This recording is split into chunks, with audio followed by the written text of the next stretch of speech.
Thank you, Professor Pappé, so much for doing this. Very happy to be in conversation with you, Peter. Thank you for inviting me to your show.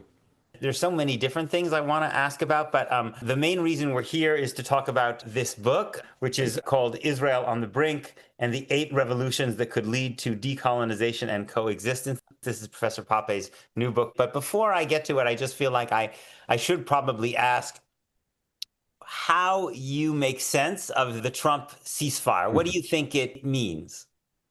Well, I think tactically it does bring a lull in the fighting, which means some Palestinians can enjoy some rest from bombing, whether from the sea, the air, or the land.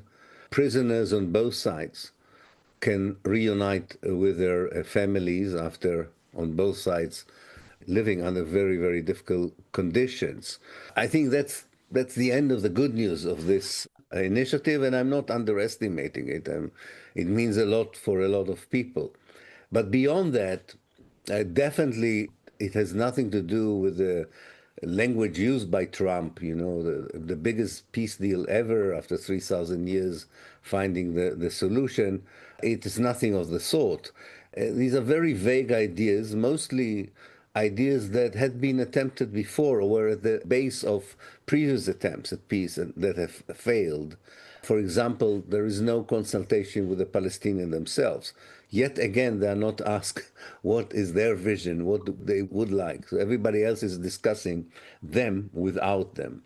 Secondly, nobody seems to think that what Israel did in the last 2 years is a factor that has to be judged, on a moral basis, on an international legal basis.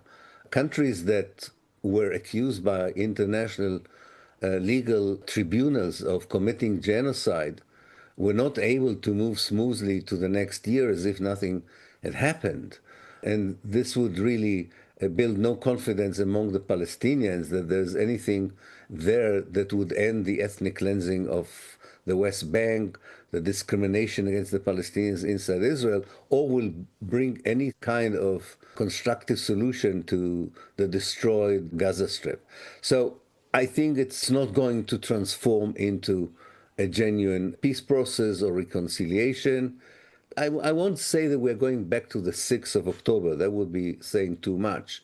But we are going back to the same problem, the same issues that produced the 7th of October and produced the Israeli response to the 7th of October. I mean, I wonder if one could argue that where we're going to is worse than the 6th of October. First of all, because, of course, Gaza is totally destroyed, but also because it seems like the amount of Gaza that Palestinians will have access to is almost certainly going to be smaller. I mean, Israel is, I think, right now occupying about half of the Gaza Strip, and it doesn't seem likely that the withdrawals certainly won't get to the third phase. So I mean, could one argue that actually Israel has kind of won a real victory? It hasn't destroyed Hamas, but if the goal was basically to take more land and concentrate Palestinians into a smaller territory, that's how Gaza was created in the first place, this is actually another step towards that goal. Yes, in a way, yes. On one level, it's true. It's if there were any inhibitions in the Israeli policy towards the Palestinians before the 7th of October, it seemed many of them have been removed, and therefore the kind of violence they inflict on the Palestinians is far worse. And the consequences, as you rightly say, especially for the people of Gaza, but I would say that we don't pay enough attention to the West Bank. Even the situation there is far worse than it was before the 7th of October 2023.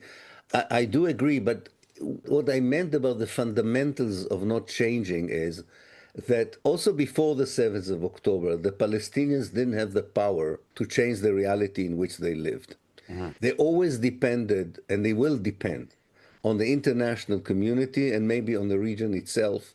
And without any dramatic change in the position globally and regionally, it's very difficult to see who would stop Israel from implementing further ethnic cleansing, God forbid, genocide, or even incremental operations that, in an accumulative manner, would lead to similar results that we've seen in the Gaza Strip.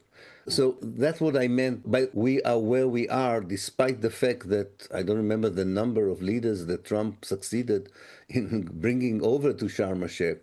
this very impressive gathering of leaders from all over the world did not produce anything fundamental in this regard. Which kind of brings us to the book, because you sketch out in the book a possibility of a scenario that, within the next 25 years or so could produce a radical shift in which Israel would no longer be a Jewish state, in which there would be equality under the law and some measure of decolonization. And I just wanted to ask you, I read the book and you seem to be imagining a combination of internal rebellion that Israel cannot suppress and growing external shifts that turn against Israel. I do see that it is clear that internationally public opinion is moved. But do you really, it seems we are at a point in which the Palestinian capacity to actually build a popular movement internally on Israel it seems weaker than it has been. What leads you to think that in the coming years or decades, you could have a situation where the rebellion is so great that basically Israel has to contemplate completely reimagining its political system? I think that there are dynamics that create other dynamics. So I think the first dynamic, the one that would unfold sooner rather than later, is an Israel. Actually, I claim that Israel is being swallowed by a new kind of state, which I call the state of Judea, a far more fanatic, racist, theocratic, actually, state. This cannot be avoided, to my mind.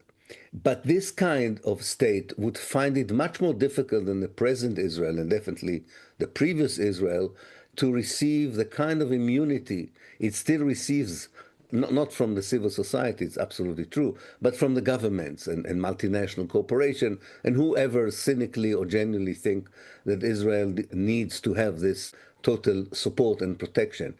And I question whether how much on that level, first of all, would the same people who formed the alliance that now provides the immunity for Israel would be able to continue with it, including Jewish communities around the world, which are still very important for Israel's immunity.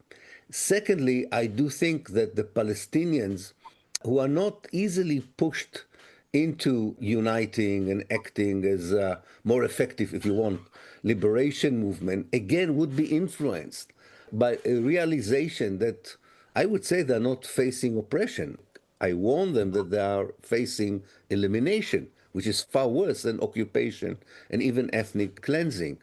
And I draw some of my optimism from my connections and deep involvement with the younger Palestinian generation. As I note in the book, the Palestinian society is one of the youngest in the world. And this generation of young Palestinians is very assertive, very educated. It's a huge human capital. They have the same problem that the youth had in the Arab world during the so-called Arab Spring. They are not very keen on organization. They think politics is a field of activity that is corrupted and ineffective. I hope that this kind of attitude would change, and I think they have the power to unite the Palestinian political scene, which is now totally divided and fragmented, and create a very different picture of what their vision is and what they demand from the region and the world, and rightly so, that should happen. And that I hope, I mean, this is, I can only hope and imagine that this can lead to a more dramatic change. But as I say in the book, I don't believe that one process by itself creates transformation in history.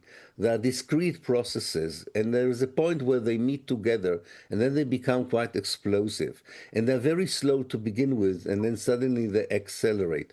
I say it on the basis of looking of how previous states either disappeared or regime dramatically changed. And I think the internal implosion in the Israeli Jewish society, the looming economic crisis that will still come, we're not there yet, the weakness in the army that nobody seems to admit in Israel, but anybody who lives here can see that, together with the other processes I just mentioned, can create extensive cracks in this building that is called Israel that already received quite a blow on the 7th of October. So it is an imagination not just of change in Palestine and Israel on the ground.